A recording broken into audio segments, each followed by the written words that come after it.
Programme की पिछली किस्त में आपको जलफाई महल्ला में मौजूद कलीसा की अंदर से सैर करवाई थी और साथ साथ ये भी बताया था कि ये किस चर्च की तर्ज पर बनाया गया है। इसके बाद आपको मीनार जुम्बान की सैर करवाई जो अपनी नौइयत का ईरान में अकलौता मीनार है, और आखिर में आपको इस्फहान के रवायती खाने बिरयानी के बारे में भी बताया।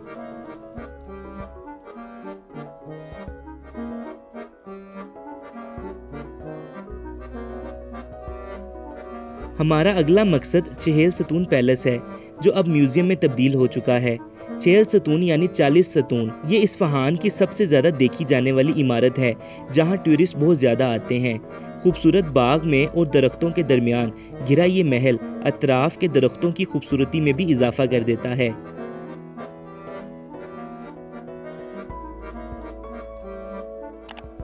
कदीमी ज़माने में जो बादशाह जंग जीतते थे उसको ये पेंटिंग के तौर पे इस महल के अंदर बनाते थे, और ये महल जो है ये जो दूसरा महल यहाँ पे आली कापू है उसके साथ वस्ल है।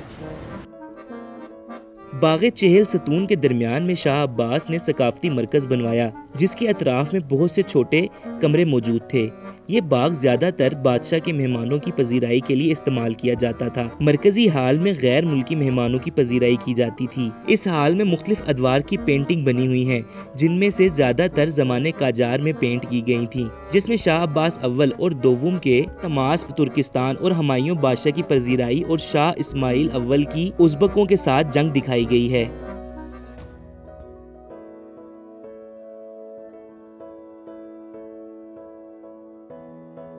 पहले आली कापू की इमारत चहेल सतून के पैलेस के साथ मुत्तसिल थी कि बादशाह महल से सीधा आ जाया करते थे, लेकिन अब इसके दरमियान में रोड मौजूद है जो दोनों को जुदा करती है। अब हम आली कापू को देखने पहुंच चुके हैं।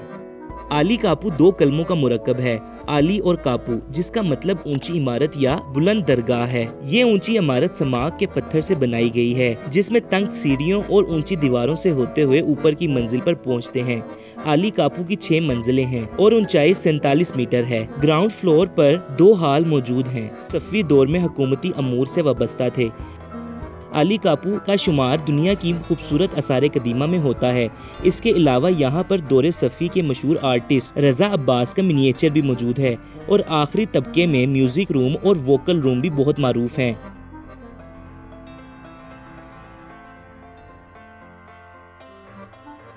आपको लेके चलते हैं दुनिया की एक बेहतरीन मस्जिद में जहाँ की हमारी दुनिया के अंदर मशहूर है।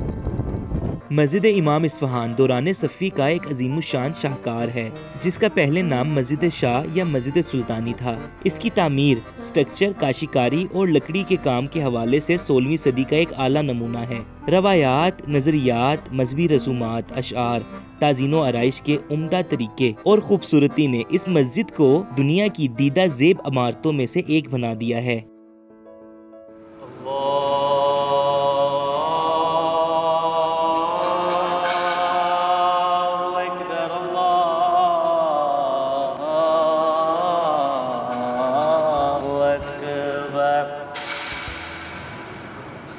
अशहदु अल्लाह इलाहा इल्लल्लाह। इस मस्जिद की एक खसूसियत इसका गुंबद है।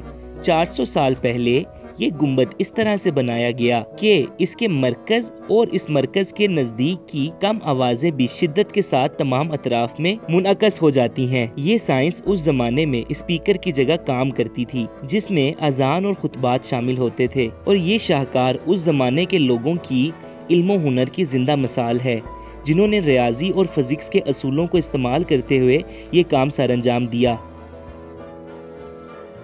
मस्जिद की इमारत के साथ 2 मदरसे भी हैं जिनमें से एक नासरी और दूसरा सलमानिया है, और मस्जिद के जनूब शर्की और जनूब गरबी सेहन में वाक़या हैं जहां पर आज भी दीनी अलूम की तालीम दी जा रही है। और इसी इमारत के किनारे में बच्चों को आसान ज़बान में दीनी अमूर की वजाहत दी जाती है।